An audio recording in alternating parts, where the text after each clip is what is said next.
This week on Channel 8 News, we'll be taking a look at a Northwest sorority that held its annual Be the Change Week event in honor of a fallen student, followed by a concert courtesy of the Northwest Wind Symphony. After that, we'll be taking a look at an event hosted by the Visiting Writer Series at the Pavilion here on campus and more.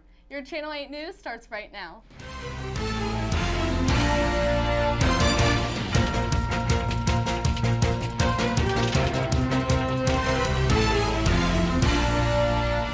Thanks for tuning in to Channel 8 News. I'm Courtney Rowe. And I'm Alexis Kuhnert. The National Highway Traffic Safety Administration state each day about 28 people in America die due to drunk driving incidents. In fact, one sorority here on campus is pledging and encouraging those to end drinking and driving. These pledges are in honor of the Alpha Sigma Alpha's annual Be the Change Week that was held last week to honor Abby Cockrell, a student who tragically passed away 11 years ago due to a fatal accident involving a drunk driver. Reporter Lauren Adams had the opportunity to speak with members of Alpha Sigma Alpha about their mission to bring awareness to drunk driving. You must be the change you want to see in the world. The Alpha Sigma Alpha sorority at Northwest Missouri State University held their annual Be the Change Week this past week in honor of Abby Cockrell. Abby was a member of Alpha Sigma Alpha and passed away 11 years ago in a tragic accident involving a drunk driver. Jolie Geisendorfer, the co-chair of Be the Change Week, believed it's important to spread awareness on the subject. During this week, we raise awareness for drunk driving accidents, and we discuss making safe and sober decisions and how we can be a change in our community and on campus. I knew that I wanted to run for Be the Change Week co-chair because I thought it was a really awesome cause, and I wanted to help raise awareness and get to be in charge of a week like this because I think it's so amazing and I think it's really special for everyone in our chapter. Part of Be the Change Week includes signing a poster pledging to not drink and drive. Co-chair Emma Fisher encourages everyone to take the pledge to end drunk driving. This week in the union, we had a poster that people could sign, and it was just a pledge to not drink and drive. There wasn't really much to it. They just signed it, and it was kind of just a mental thing that they could remember, oh yeah,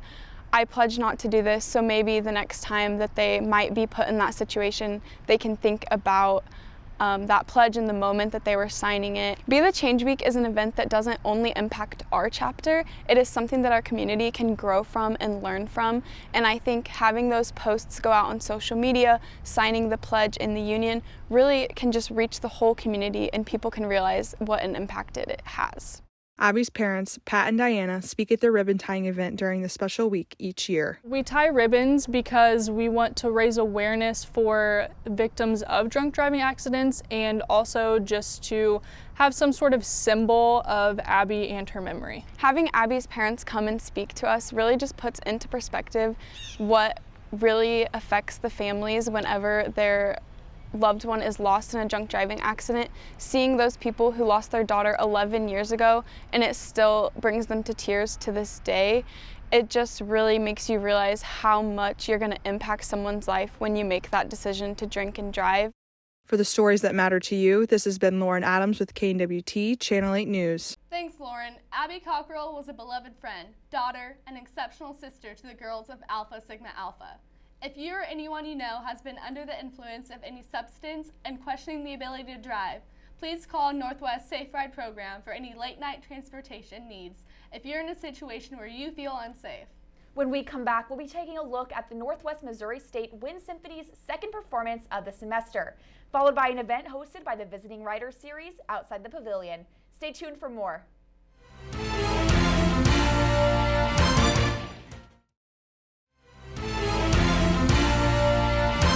Welcome back to Channel 8 News. I'm Courtney Rowe. And I'm Alexis Kuhnert. So far this semester, we have seen many musical performances from various ensembles here at Northwest. The Wind Symphony of Northwest held their second concert of the semester last week and have been working diligently despite the tribulations that COVID has placed upon them. Foreman met the director John Bell as well as members of the symphony to talk about the things they've had to overcome and what's in store for the future. The Wind Symphony concert was held at the Charles Johnson Theatre here on campus on Thursday, the 14th of October. It was an opportunity for students, faculty, and residents of the Maryville area to get together and enjoy a live music experience. The performance was conducted by the director of Wind Symphony, John Bell, who led the instrumentalists through the entire program. A lot of it, last fall we were doing one 30-minute rehearsal a week with 4 different groups. So this group was split up that much. So we're really happy to be back as one group, and now we have 2 50-minute rehearsals a week, which is less than normal.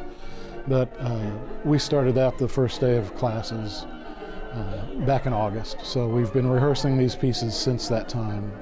It truly is a growing process, and they've done a wonderful job of progressing after getting the music at the beginning of the term and then up to tonight. So I think they did really well.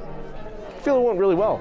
I jumped into a couple rests, but other than that, the ensemble sounded good. We were pretty in tune. It's overall a pretty good concert. We have rehearsals every week on Tuesdays and Thursdays. There's a set list of groups that we break a little early, and then there's sectionals for all the different sections that rotates throughout the ensemble. So yeah, we start practicing about the second week of school, and it's led up to what you just saw tonight. Pleased with their performance, the Wind Symphony players plan to hold another concert on the 2nd of December. You can find more information concerning this event on the school website. For the stories that matter to you, I have been Ihuman April Moltok. Thanks, Foreman. If you'd like to catch the Wind Symphony in action, the next opportunity to do so will be a combined concert with the Jazz Ensemble on December 2nd at 7:30 p.m. in the Ron Houston Performing Arts Center. The last Visiting Writers series was held Thursday, October 14th, and featured poet Stephanie Wortman and nonfiction author Robert Long Foreman, who both got to speak to our Northwest community and do public readings. Field reporter Kenzie Denning had the opportunity to speak with them about their relationship with writing and how it has influenced them. On Thursday, October 14th, the Visiting Writers Series reading hosted 2 prize-winning authors and also had a professor here read one of his books. Robert Long Foreman is a short fiction writer and has won the Pushcart Prize. Stephanie Wortman is a poet who has won the Fassar Miller Prize and has been published by the University of North Texas Press. The writer series took place at the Raymond J. Corder College Park Pavilion. After the readings, I talked with Stephanie Wortman to get a better insight on what got her into writing poetry and what kind she likes to write. I loved reading poetry from the time I was in high school, and not knowing much about it, I could tell that the poets were using language differently in a way that was interesting, and I just wanted to try it, to be a part of that. I like to write poems that surprise me in some way. I usually start out with an idea in my head, but to me the most exciting poems are the ones that end up being about something I didn't know I wanted to write about.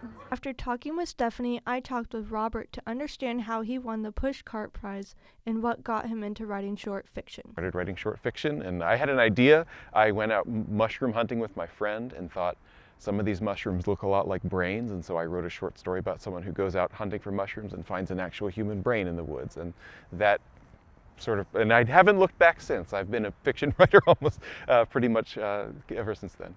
Long time. The way that the Pushcart Prize works is somebody nominates you, and so a sort of mentor of mine who was in a position where she could nominate me, did nominate me, and they get hundreds at least of nominees, probably thousands of nominees a year, and somehow that short story won, and it was published in that anthology, and so it was all completely behind my back. Robert and Stephanie have books available online that people can purchase. Robert's books are available on his website, www.robertlongforeman.com. Stephanie's poems are available for purchase on Amazon.com. This has been Kenzie Denning with Channel 8 News. Thanks, Kenzie. When we come back, we'll take a look at how a decision passed by Texas lawmakers about abortions could soon have an effect on abortion services here in Maryville, Missouri. Stay tuned for more.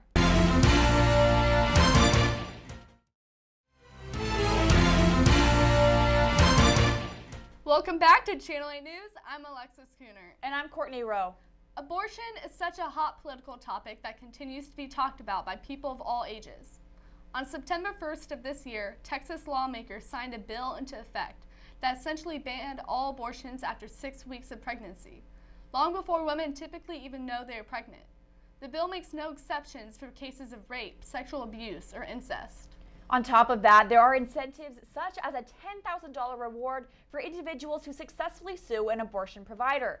Or, as the Washington Post put it, anyone else they suspect is aiding and abetting abortions after that 6-week mark. The Justice Department has been urging the Supreme Court to block this bill, but the Supreme Court is failing to do so due to its conservative majority. This can impact the future of Roe versus Wade, a bill that was signed back in 1973.